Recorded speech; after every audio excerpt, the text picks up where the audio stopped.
If we can kind of understand that based on a math principle of if you change one angle in a triangle, the other two automatically change. What if we could change our thoughts or our behaviors to help change our emotions?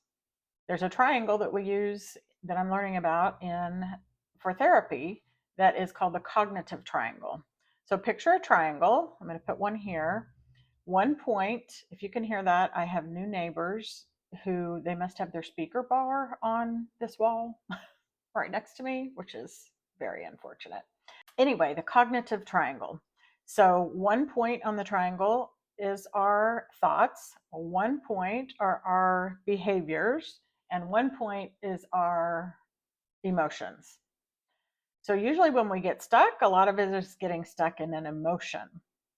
But what if we could make a slight change in our behavior or a slight change in our thought, and that would start to shift our emotion?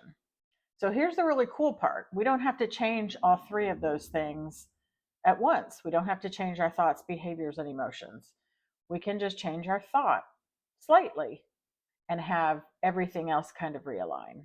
If emotions feel too big, focus on a thought. If your mind's racing and you can't focus, work on an action. Maybe setting the timer for 5 minutes to tidy up the kitchen. Let's talk about a real example. If you haven't watched any of my videos before, I am actually going to be 60 in a few days. I'm in full-time grad school to become a therapist.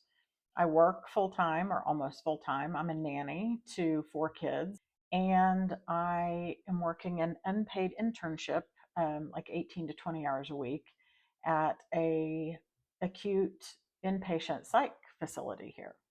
And then just I have 3 adult kids. I'm about to be a grandma, just I have 2 dogs. I have to eat, I have to go to the grocery store, I have to clean, I have to do my laundry, you know. So I feel overwhelmed a lot. And recently I had a huge paper coming up.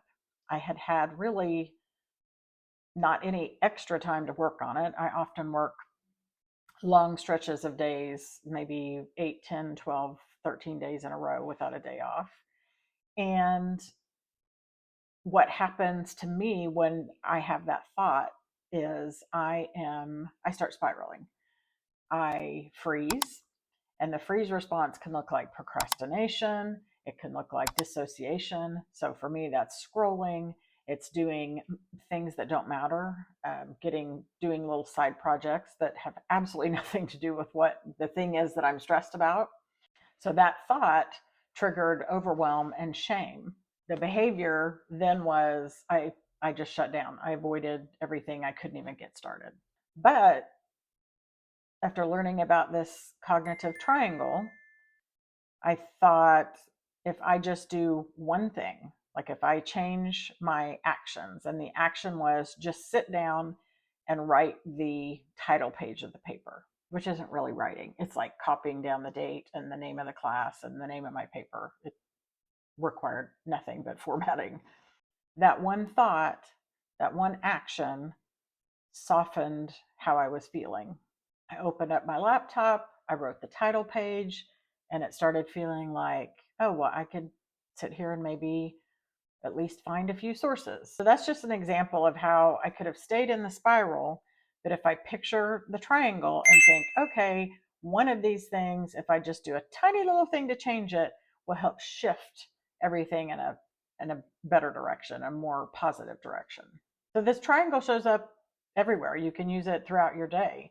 So what if you're going to a social situation where you're thinking, I won't know anyone, no one will talk to me. I'm going to look foolish just standing there by myself. That thought creates anxiety. The action might be you isolate, you look closed, or you cancel going altogether. But what if we shifted the thought to maybe I'll meet somebody interesting? Maybe I'll find one person to connect with. The emotion shifts maybe to curiosity, and then the behavior would shift too. You show up, even if it's just for 15 minutes. That's the triangle powerfully at work, just under the surface. Ooh, I just had an idea. I should get, like, I don't have any tattoos, a little tattoo on my wrist that is a triangle. So, how do you use this triangle? Don't wait till everything feels manageable. Just ask, what am I thinking now? What emotion is coming up? What's one small action I can take? Ask one of those things, not all of them, just one of them. Sometimes we can't stop the emotion, but we can change the story that we're telling ourselves. Or we can take one small action that reminds our nervous system, I've got this, we're safe, we're okay. The triangle isn't just a therapy tool, it's a reminder that you're not stuck, you're in motion, and you have some agency over how that motion goes. You have more influence in your thoughts, actions, and emotions than you might think you do. Kind of blew my mind when I understood this. So the next time your emotions feel heavy or your thoughts are loud, just try one thing and shift it gently. That's where change begins.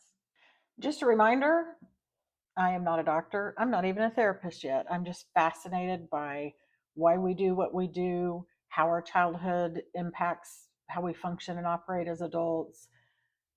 I'm just fascinated by all of it. And I'm constantly absorbing. Obviously, I'm in graduate school for it, but even on my off time, I'm reading and trying to understand all of these things. So, if that was helpful, leave me a comment. Just let me know what part maybe that you've tried or what you found most interesting about it. And again, just a reminder, I'm a guinea pig. I'm not a guru. These are just things I'm learning, I'm trying, and they've been a help to me. And I can't keep all of that to myself. Thanks for watching.